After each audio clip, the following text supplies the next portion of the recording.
안녕하세요. 증거행 양영국입니다.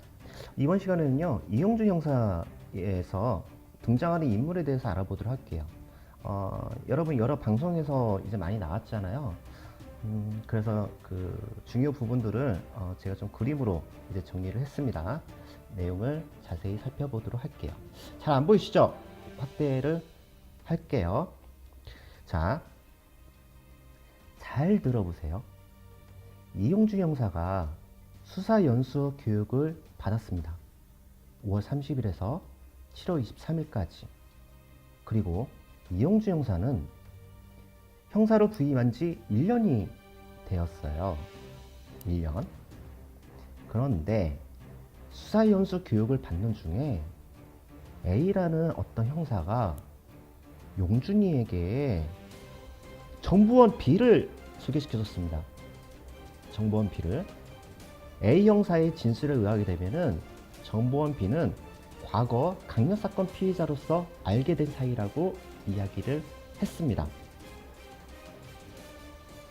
그리고 이용준 형사가 정보원 B를 7월 16일 날에 만났습니다. 수사 연수 교육 기간 중이죠. 7월 16일 날에. 이때 처음 만났어요. 그 이후에는 7월 24일 날에 만났고요. 그 다음에 7월 26일 날에 만났습니다. 용준이가 정보원 B를 만났는데 이용준 형사가 어디 가다가 죽었죠? 네, 부산입니다. 부산 GM대우까지 내비게이션이 찍혀져 있는 거는 다 밝혀진 사실입니다. 자, 부산으로 가다가 죽었어요. 그런데 정보원 B가 강남 정보원으로서 활동하면서 고향이 부산이에요. 고향이 제가 알기로는. 자, 고향이 부산인데 7월 16일 날에 한 번 만난 사람이 두 번째 7월 24일 날에 정보원 C를 이용준 형사한테 소개시켜 준 거예요. 이 사람이 정보원 C인지 이면서 또 B하고 C하고 같은 선후배 관계.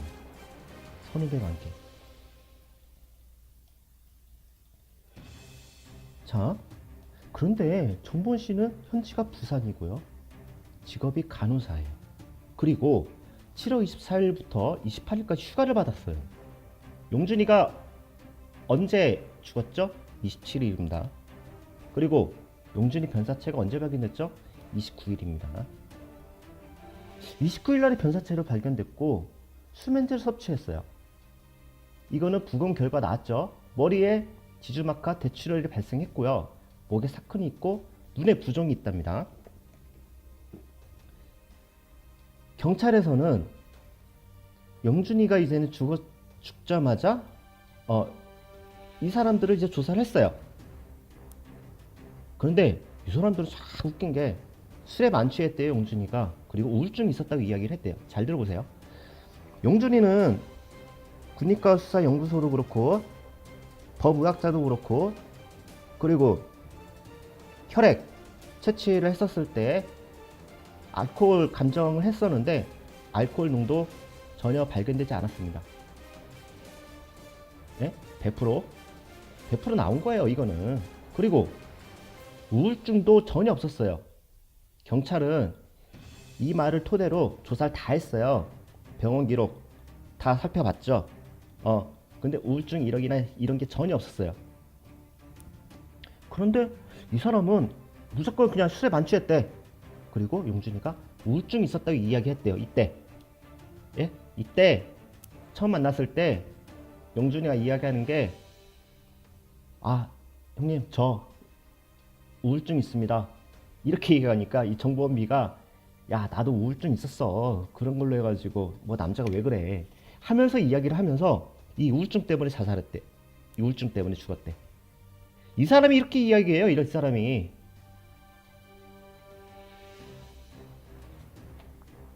그리고 용준이가 27일 날에 변사가 됐는데 이 사람은 28일까지 휴가를 받았어요. 그리고 왜 29일 날에 또 변사체가 발견됐네요. 휴가 끝나는 무렵에. 경찰에서는 이 사람들을 뭐라고 이야기하는 줄 알아요? 용준이하고 선후배 관계라고 이야기한 거예요. 이렇게 정보원의 관계가 있는데 왜 그랬을까요? 왜 선후배 관계라고 이야기하고 정보원이라는 부분들을 왜 언론에 브리핑하지 않았을까요? 알다시피 용준이는 형사수첩도 발견되지 않았고요. 휴대폰도 발견되지 않았어요. 그리고 이미 유튜브 상으로 해가지고 제가 이야기했듯이 28일 날에 오전에 어떤 젊은 남자가 전화한 거예요. 아, 용준이 가족인데요. 용준이는 무서워서 도망갔어요. 젊은 남자가 전화 왔대. 젊은 남자. 이 사람들 몇 살인 줄 아세요? 20대입니다. 아주 젊죠? 아주 젊어. 과연 여기에서 누가 확실하게 뭐 용의자로 해가지고 뭐 확정적으로 해가지고 뭐 이야기할 건 없지만 여기에서 어느 정도의 의심되는 사람이 누가 있나요? 의심되는 사람 누가 있어 보이세요? 초딩도 할 것 같아. 초딩도.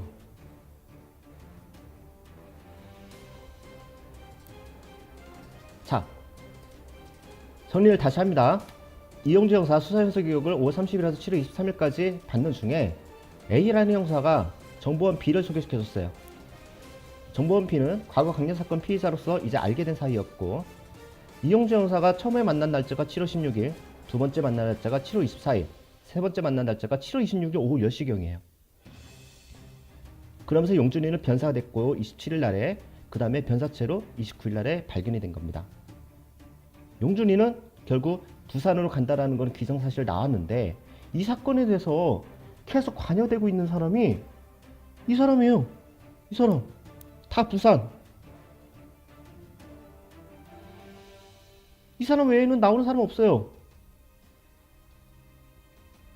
이거를 우리가 추리를 한번 해봅시다. 그리고 이 B라는 사람은 용준이가 자기 집에서 잤대요. 술에 많이 취해가지고. 자기 집에 잤는지 아니면 수면제 먹이고 어디에 재웠는지 이 부분들에 대해서 조금 생각이 해봐야 될 부분일 것 같고요. 여러분을 본다 했었을 때 이 사건 자체가 너무나 의심되는 부분들이 많은데 왜 경찰은 이들을 선후배 관계라고 이야기를 했는지. 용준이하고 선후배 관계래요. 용준이하고 선후배 관계. 예? 아니 이렇게 해가지고 1회, 2회, 3회 정도 만난 게 선후배 관계예요? 예? 아, 그리고 어떤 또라이가 자기 처음 만났는데 아, 저 우울증 있어요 형님 이렇게 이야기하는 사람 어디 있어요? 지나가는 개가 웃겠네, 개가.